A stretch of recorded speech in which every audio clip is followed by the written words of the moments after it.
On the quiet farmlands of Hania, Sarah, a plant-haired, long-lived healer, has spent centuries tending the soil, far removed from the chaos of the galaxy. But when the vicious Grox, an unstoppable predatory species, descend upon her peaceful world, Hania's supposed allies abandon them. Alone and facing certain destruction, Sarah recalls a single act of kindness she gave decades ago, saving a human child from the Grox on a distant outpost. In desperation, she sends a message to Earth, uncertain if anyone will listen. What follows is a story of loyalty, debt, and the unimaginable lengths humanity will go to repay a favor. The fate of an entire civilization may now rest on the brief connection between one alien farmer and a child she once saved. In a galaxy of political coldness, Sarah is about to discover that when humanity owes you a debt, you should expect the unimaginable. The strange ships descended like a swarm of predatory insects, their hulls glinting in the pale yellow light of Hania's sun. Sarah was knee-deep in her fields, fingers buried in the rich soil that had sustained her people for countless generations. She barely looked up at first, assuming the vessels were just traders. The scent of earth was grounding, familiar, and far more interesting than whatever strangers might be passing overhead. Sarah appeared almost human, 2 legs, 2 arms, a delicate frame, but the resemblance was only surface deep. Where humans had hair, her scalp was crowned with living symbiotic plants, tiny ferns, mosses, and flowers that bloomed in soft, shifting colors. Her skin bore a faint green shimmer in sunlight, her long ears twitched at sounds others couldn't hear, and her violet eyes seemed to hold infinite depth. Her people, the Henian, could sit for hours unmoving, watching the slow unfurling of leaves. Their patience was as much a part of them as their breath. That patience shattered when a government vessel roared overhead, flying lower than regulations allowed. Its emergency lights pulsed red across the valley. Wildlife scattered. A loud, mechanical voice filled the air, "Citizens of Hania, return to your dwellings immediately. This is not a drill." Sarah's heart skipped. Her people rarely raised their voices, let alone used loudspeakers. Brushing dirt from her calloused palms, she broke into a run, a movement so alien to her physiology that it left her gasping. Her home was a modest structure of living wood, grown and shaped over decades. She pushed the creaking door open and stepped into the cool dimness inside. "Status update," she commanded. A shimmer on the far wall revealed a glowing line of script, "No updates available." With shaking hands, Sarah pulled a dusty pair of virtual glasses from a drawer.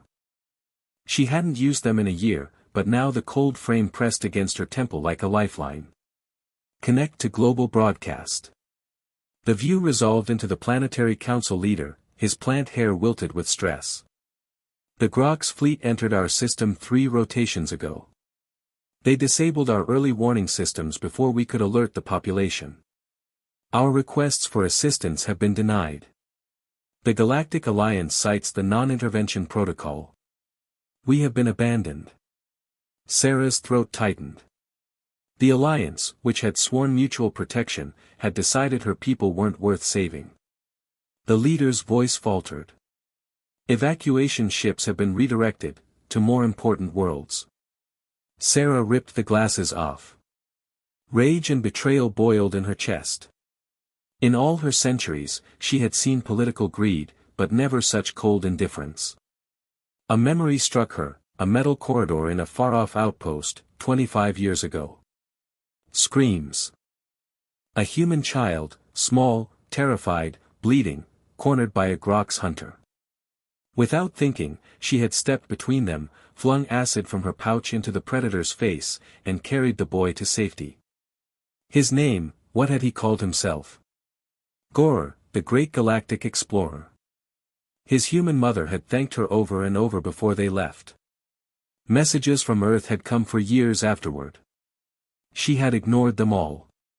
Now, the Grox were here. Her world was the prey. She stumbled to her communications console. Connect to Earth diplomatic relay. Subject, help request. Reference, Outpost Serenity 7, 22 standard years ago. A pause. Then, connection established. Legacy contact maintained. Sarah drew a deep breath.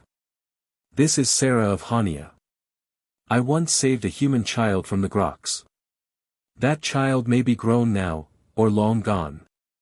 My people are under attack. The Alliance has abandoned us. If anyone remembers, if you still keep such records, I ask for your help. Outside, the sky burned. A Groks dreadnought descended toward the capital. The ground shook. Her voice cracked. I don't know if anyone will hear this. But if that child still lives, I hope his life was worth saving. The transmission ended. Minutes passed. Explosions echoed across the horizon. Then her terminal chimed. Hold on. We are coming. She stared at the words. Impossible. Humans were a minor galactic power. The Alliance wouldn't fight the Groks, why would humans? You expect me to believe this, she whispered to the empty room. But the message stayed on the screen. 3 days passed in fire and silence. Sarah rationed food, stayed indoors, listened to the last desperate broadcasts until the Groks destroyed the satellites. Hunger finally forced her to risk the fields. The fruit was ripe now, heavy on the vines.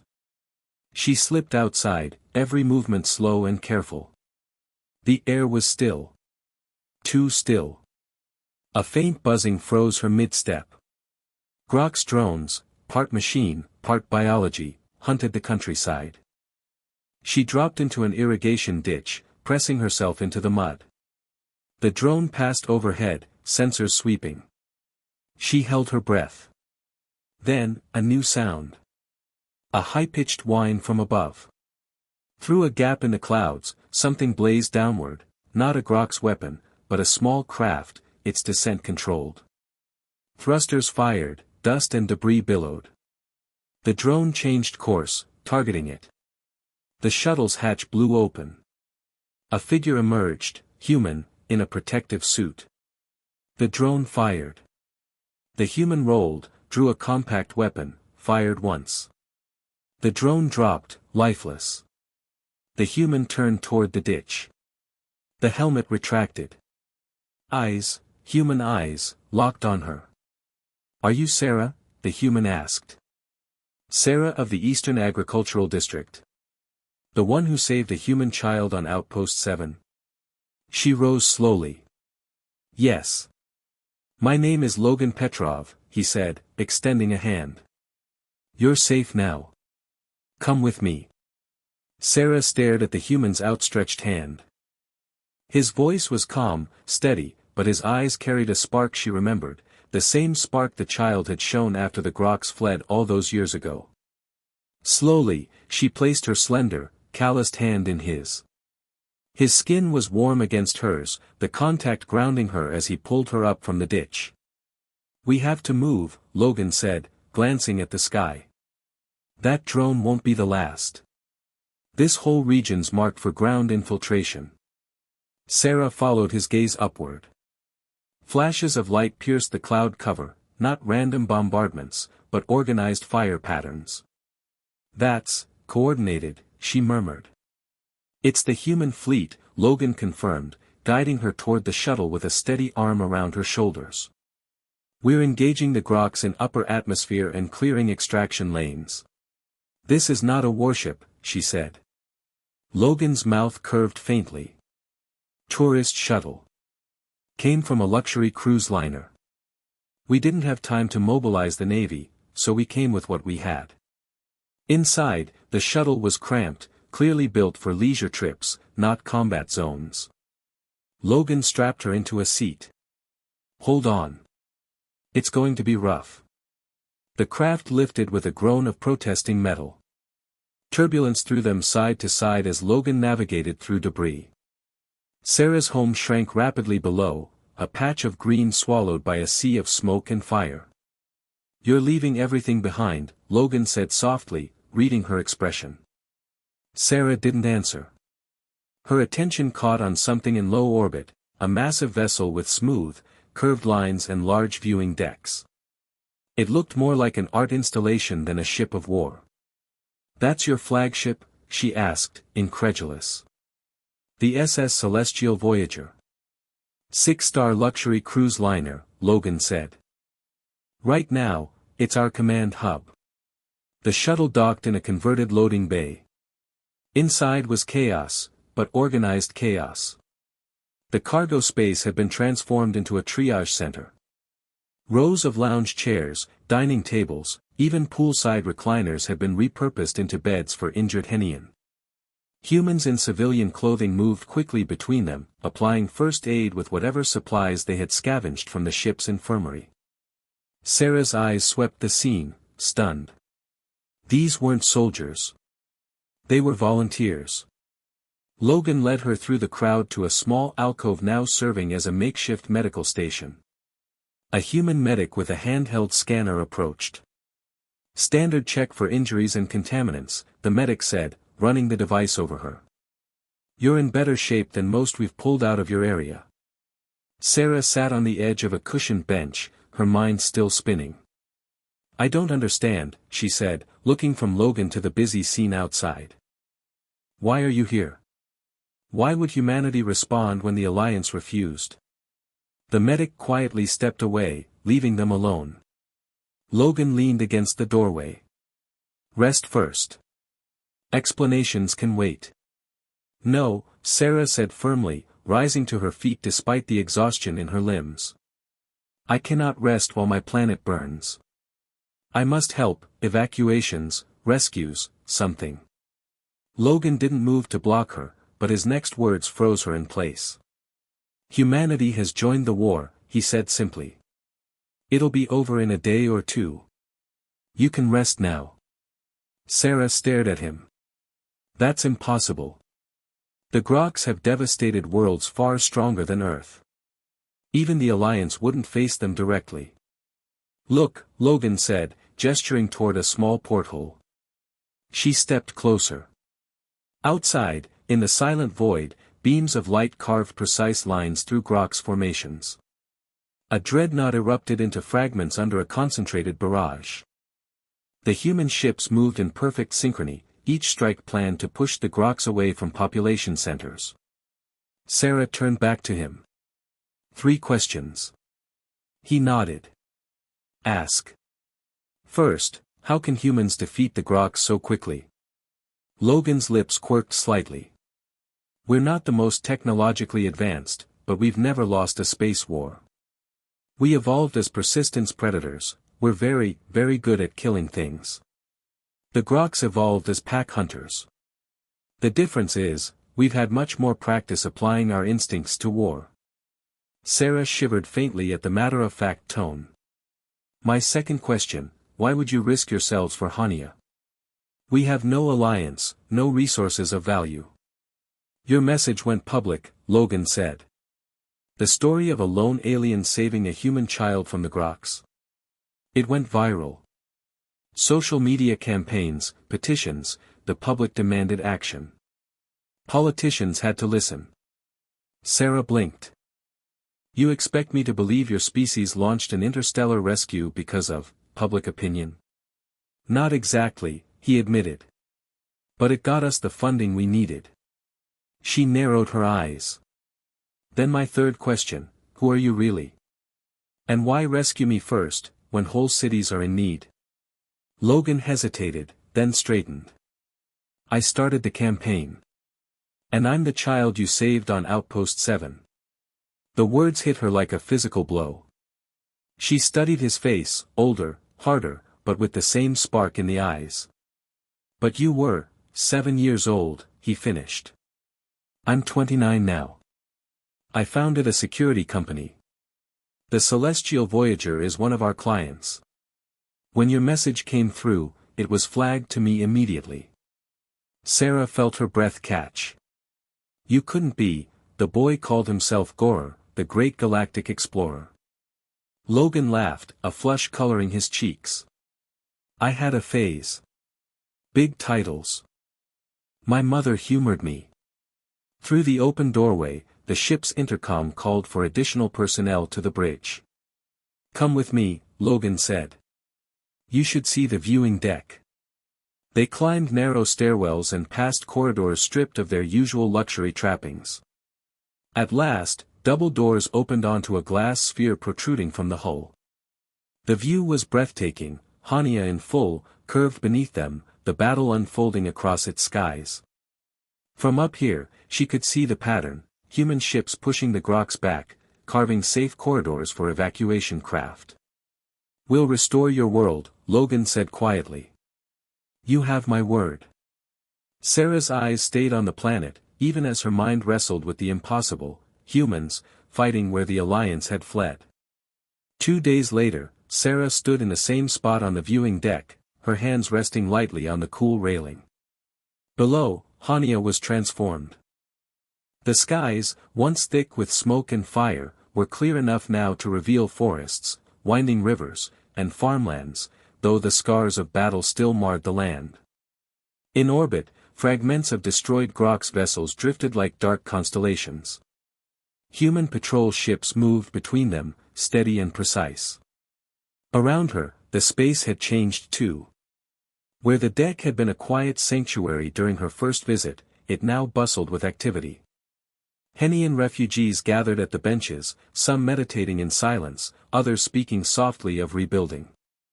Human crew members moved in and out, their steps purposeful but no longer frantic. "It's almost hard to believe," Logan's voice came from behind her.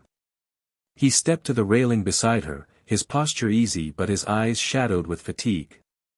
48 hours ago, we weren't sure we could hold the orbital line." "You haven't slept," Sarah observed, noting the lines beneath his eyes. "Neither have you," he countered, a faint smile touching his lips. Sarah glanced back at the planet. "I wanted to thank you," she began, but the words felt too small for the weight they carried. "What your people have done for mine, there are no words large enough." "No thanks necessary," Logan said, his tone light. "You saved one of ours. We saved your planet. Fair trade." She tilted her head, her plant hair shifting slightly, the flowers woven among the leaves brightening in hue. To a Henian, it was a visible sign of emotional strain, the overwhelming pressure of gratitude with no outlet large enough to express it. "The first shuttles will start returning people tomorrow," Logan continued. "Ground teams have set up operations in the least damaged regions. Your home district was lucky, minimal structural damage. You could be back in your fields in a matter of days." But Sarah wasn't listening. An idea had taken hold in her mind, a gesture that was both deeply personal and rare among her people. Slowly, she reached up and touched one of the blooms nestled in her hair. It was a vibrant indigo, edges shimmering with iridescence. These flowers were more than decoration, they were living extensions of her body, connected to her nervous system in subtle ways. To remove one was uncomfortable, even painful, but more than that, it was symbolic. In Henian culture, gifting such a bloom was the highest expression of respect and gratitude. In 3 centuries of life, she had done it only twice. Would a human understand the meaning? Perhaps not. But she could not return to her world without giving it. Carefully, she detached the bloom from its stem, suppressing the brief neural sting. The flower remained alive in her palm, its biochemistry preserving it for weeks, maybe months. "Logan," she said, turning to face him fully. Her voice had taken on a formal weight. "Among my people, we have few ceremonial exchanges. But this," she extended her hand, the bloom resting in her palm, "is a symbiotic flower from my own plant hair. It is part of me. Offering it is our highest gesture of thanks." Logan's eyes widened slightly. "It's beautiful. But if it's part of you, I can't, I don't want to harm you. The separation has already occurred," she explained. "To refuse would complicate the feedback." Still, he hesitated. "Does it hurt?" "That is not relevant," she replied, her tone firm but not unkind. At last, he reached out and accepted it, his calloused fingers closing gently around the delicate bloom. "I'm honored," he said simply. Around them, several Henian in the viewing deck noticed the exchange. Gasps and murmurs followed, they understood what such a gift meant. Logan glanced down at the bloom again. For a moment, it seemed to pulse faintly in his hand, reacting to the warmth of his skin. He carefully tucked it into his breast pocket, leaving it visible. The air between them shifted. The weight that had pressed on Sarah since the rescue lifted slightly. Logan broke the formality with a half-smile. In human customs, I'd buy you a drink at this point. But the bars, closed for the war. Sarah surprised herself with a soft laugh. Your rituals are strange. I've studied them with interest, though I don't understand the social purpose of purchasing liquids for each other. Not as strange as giving someone a piece of your head, Logan shot back. They stood in comfortable silence for a while, watching the planet turn beneath them. Then Logan's expression shifted. You've been away from your soil for a while now, he said. That's uncomfortable for you, isn't it? Yes, she admitted. It's difficult to explain to non-Henian. But yes. He nodded. Then let's get you home. The descent to Hania's surface was far smoother than the frantic escape days earlier. This shuttle was in better condition, the hull unmarred, the stabilizers intact. Through the viewport, Sarah saw her farmlands again, the green standing resilient amid the scorched patches of surrounding territory. The shuttle settled near her home. The ramp lowered. She stepped out slowly, the scent of her soil filling her lungs. Her body reacted immediately, the subtle connection to the land returning like a long-missed heartbeat. Logan remained at the ramp. Recovery teams will be in the area regularly, he said. And I'll check in during reconstruction. She turned to face him. Thank you, she said again, the words inadequate but sincere. Just returning the favor, he replied with that same small smile. The shuttle's engines roared to life. Sarah stood watching until it disappeared into the clouds, the indigo bloom she had given him now traveling far from its birthplace, a living thread of connection stretching across the stars. The days after Logan's departure felt both impossibly long and alarmingly short. The war might have ended, but its shadow lingered over every field, every structure, every survivor. Sarah threw herself into restoring her farm, repairing damaged irrigation lines, coaxing the soil back to health. Her people were resilient, they had endured storms, droughts, and even invasive species from other worlds. But this had been different. This was not nature's rhythm. This was violence deliberately inflicted. Recovery teams from the human fleet moved across the region, their uniforms mismatched, some military, others civilian, but all carrying themselves with the same quiet determination. They brought tools, building supplies, and medical equipment. The Henian were cautious at first, unaccustomed to outsiders working their soil, but slowly the wariness eased. These humans did not simply drop aid and leave. They worked alongside the Henian, sweating under Hania's sun, repairing what had been broken. One afternoon, as Sarah was inspecting a damaged fence line, she heard the familiar hum of shuttle engines. She looked up to see a sleek craft settling nearby. Logan stepped out, helmet tucked under one arm. His expression was lighter than she had last seen it, but his eyes still held the watchfulness of someone who had not entirely stepped out of a war zone. Your irrigation channels look better than some of our orbital coolant systems, he remarked, glancing around. Sarah inclined her head slightly. My land has been patient. It waited for me to return. They walked together toward the farmhouse. Logan asked about her crops, and she inquired about the human fleet's progress. He told her that most Grok's remnants had fled the system entirely. The few stragglers were being hunted down by patrols. Your people have an unusual persistence, Sarah observed. You don't seem content to simply drive an enemy away. You finished the fight. Logan's mouth quirked into a faint smile. It's in our nature.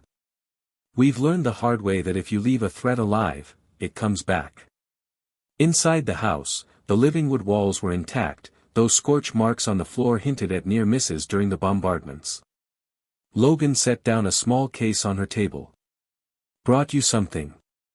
Sarah regarded it warily. I have little need for human tools. Not tools, he said, flipping the latches. Inside was a sealed container, temperature-controlled. These are earth soil cultures. Nitrogen-fixing bacteria. Compatible with your crops, our xenobotanists checked twice. She looked from the container to his face. You think my soil needs help? I think it deserves the best chance to recover quickly, he replied. It was a gift she could not refuse without insulting him. She inclined her head in acknowledgement. I will accept it. They shared a simple meal that evening, though most of the conversation was spent in silence. Sarah realized she found the silence comfortable, a rare thing with someone not of her kind. Humans usually filled quiet with talk. Logan seemed to understand that words were not always necessary. When he left, he promised to return in a week. The visits became routine. Each time, Logan brought news, of reconstruction progress, of Henian who had been relocated from destroyed regions to safe ones, of human volunteers who chose to stay behind and help. Sometimes he brought small supplies, a weather monitor, a new water filter, once even a portable light that mimicked the spectrum of Hania's sun for use indoors. In return, Sarah shared knowledge of her crops and the plants that grew in her hair, explaining how each species served a function, moisture retention, medicinal compounds, pollinator attraction. Logan listened with the attentiveness of someone cataloging every word. One evening, as they stood outside watching the twin moons rise, Sarah finally asked the question that had sat in the back of her mind since the day he rescued her. When you received my message, was there ever a moment you considered ignoring it? Logan's gaze stayed on the horizon. No. Not for a second. You didn't know if I was even alive. I owed you my life, he said simply. That's not a debt you leave unpaid. Her plant hair stirred in the breeze, the flowers shifting colors in a slow wave. Your species has a strange relationship with debts. He smiled faintly. Maybe. But it's one of the better parts of us. Weeks passed. The war became memory, though its scars would last generations. The Henian Council, humbled by their misjudgment of humanity's resolve, began formal talks with Earth to establish permanent ties, trade, defense pacts, scientific exchange. Sarah was invited to attend, but she declined. Politics had never interested her. She preferred her soil, her plants, and the quiet rhythm of the seasons. Still, humanity's presence was now a fact of life on Hania. Human shuttles came and went, sometimes carrying supplies, sometimes ferrying people to orbit for medical treatment. The once remote world now had a permanent link to the greater galaxy, and Sarah knew it would never truly return to its old isolation. One late afternoon, Logan arrived unannounced. He looked different, not just in his clothing, which was casual instead of his usual functional gear, but in his manner. He seemed less like a commander and more like the boy she had once pulled out of danger. I wanted to say goodbye, he told her. Sarah's brow furrowed. Goodbye. The fleet's leaving. We've finished our work here. The Groks are gone, and your people can handle the rest. She studied him for a moment. Will you return? Maybe. If I have an excuse. His smile was easy, but she sensed a truth beneath it. He might never come back, not because he didn't want to, but because the galaxy would always have another fire for him to put out. They walked together to the shuttle. At the ramp, he paused. You know, that flower you gave me? It's still alive. Been keeping it under the right light, right temperature. That is good, she said softly. It will survive for some time if cared for. Guess I'll have to make sure it does. They stood there for a long moment, the sounds of the shuttle's systems humming quietly around them. Finally, he extended his hand again, as he had the first day. She took it. Safe travels, Logan Petrov, she said. Take care of your world, Sarah of Hania. Then he was gone, the shuttle lifting into the sky until it vanished into the clouds. The weeks after Logan's departure were quieter, though the sound of shuttle engines was now as familiar as birdsong. Human recovery teams still visited, but less often. Hania was healing. Fields were green again. The capital's spires of living wood were rising from the ashes, shaped carefully by Henian hands. Yet, even with the steady rhythm of work, Sarah felt something missing, a quiet absence that settled between the heartbeats of her days. At night, she sometimes found herself gazing at the stars. She knew Logan's fleet had left the system, but she couldn't help wondering where he was, and whether the indigo bloom still rested in his pocket, alive and vibrant. One evening, while tending to her crops, she heard an unusual sound, not the steady hum of a shuttle, but the deep, distant roar of engines moving at great speed. She shaded her eyes and spotted a formation of human ships streaking across the sky, their silhouettes dark against the fading light. They didn't descend, didn't slow, didn't send messages. They were passing through. But the sight filled her with a quiet reassurance. Humanity was still out there, moving, watching, ready. Months later, a small package arrived by courier. No return address, only a seal, a simple human handprint pressed into wax. She opened it to find a transparent container. Inside, cradled in a cushion of nutrient gel, was the indigo bloom she had given Logan. It was thriving, roots entwined with something unexpected, a cutting from an earth plant. Its leaves were deep green, its flowers small and white. There was a note. Thought you should have this back. It's been to 4 systems with me. The earth plant is jasmine, my mother's favorite. She used to say its scent meant home. Now, it's part of yours. LP Sarah traced the edge of the container with a fingertip. The 2 plants had grown together in the gel, their roots intertwined so completely it would be impossible to separate them without killing both. It was, she realized, a perfect metaphor, 2 different lives, now linked. She set the container on the table by her window, where the sunlight was strongest. The jasmine's tiny flowers opened as the day warmed, releasing a faint, sweet scent. It mixed with the earthy fragrance of her own bloom until she could no longer tell them apart. As the seasons turned, life on Hania settled into a new balance. The Henian Council formally ratified a defense pact with Earth, an act unthinkable before the war. Human scientists visited to study the planet's unique ecology, while Henian healers traveled to Earth to share botanical knowledge. For the first time in centuries, Hania's borders were not barriers, but bridges. Sarah's farm thrived. The nitrogen cultures Logan had brought restored the soil faster than she'd imagined possible.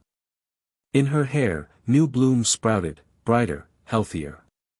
But none were quite like the one she had given away. Sometimes, she would catch herself turning toward the sky when she heard engines, a small flicker of hope that one day Logan might return.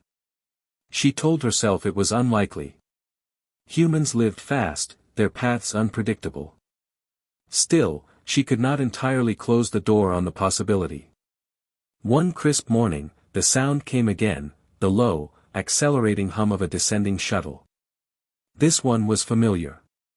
Sarah's pulse quickened before she could stop it. She stepped out into the sunlight just as the craft touched down in her field, scattering a few startled birds. The hatch opened.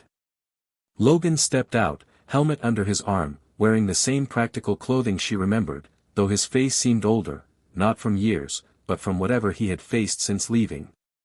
He looked around at the thriving fields, a slow smile spreading across his face. "Looks like you didn't need me after all," he said. "I needed you more than you know," she replied. He approached, and for a moment, neither spoke. Then he reached into a pouch and pulled out a small cutting. It was from the jasmine-merged bloom, carefully wrapped to preserve its life. "I thought it should be rooted here," he said. She took it, cradling it as carefully as one might hold a child. "It will be," she promised. They planted it together near the edge of her field, where the soil was rich and the sunlight generous. As they worked, Logan spoke of the worlds he'd seen since leaving, some peaceful, some dangerous, all changed in ways that reminded him of Hania. He didn't mention why he had come back, and she didn't ask. Some questions were better left unspoken when the answer was already clear. In the days that followed, Logan stayed on Hania. Officially, he was there to advise on long-term defense strategies. Unofficially, he repaired fences, shared meals, and learned the names of Sarah's plants. She, in turn, asked about human customs, finding herself fascinated by the ways they celebrated victories, mourned losses, and expressed bonds. One evening, as the sun dipped below the horizon, painting the sky in gold and violet, Sarah stood beside Logan near the newly planted cutting. The jasmine and Henian bloom had already begun to adapt to the soil, their leaves turning slightly to follow the last light. "You once told me humans are very good at killing," she said quietly. "I think you are also very good at living." Logan glanced at her, his expression thoughtful. "We try. Sometimes it's easier to fight than to build. But I think both matter." She nodded. "My people have always known how to grow. Perhaps we can teach you more of that. And maybe we can teach you what it means to never stop moving forward," he replied. The air was still for a moment, heavy with unspoken things. Then a night bird called from the edge of the field, breaking the silence. Sarah found herself smiling. Months later, the cutting had grown into a thriving plant, its roots deep in Henian soil, its branches heavy with a mix of indigo and white blossoms.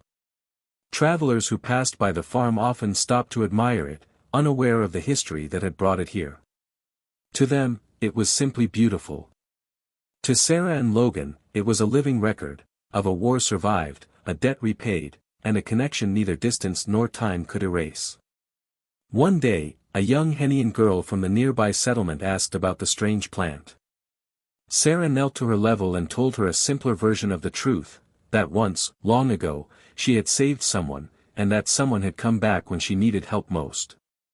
The girl's eyes widened. "And he brought flowers?" Sarah smiled. "Yes. He brought flowers. And something even rarer." "What?" "A promise kept." The girl seemed to think about that for a long moment before running off to play. Sarah watched her go, the laughter of youth mingling with the rustle of the blossoms in the evening wind. Standing by the plant, Logan rested his hand lightly on one of its branches. "It'll outlive both of us," he said. "Then it will do what we cannot," Sarah replied. "It will keep telling the story." And in the fading light, with the blossoms swaying gently in the breeze, they stood together, two lives once connected by a single act, now bound by something far stronger, watching as the stars emerged one by one above the quiet fields of Hania.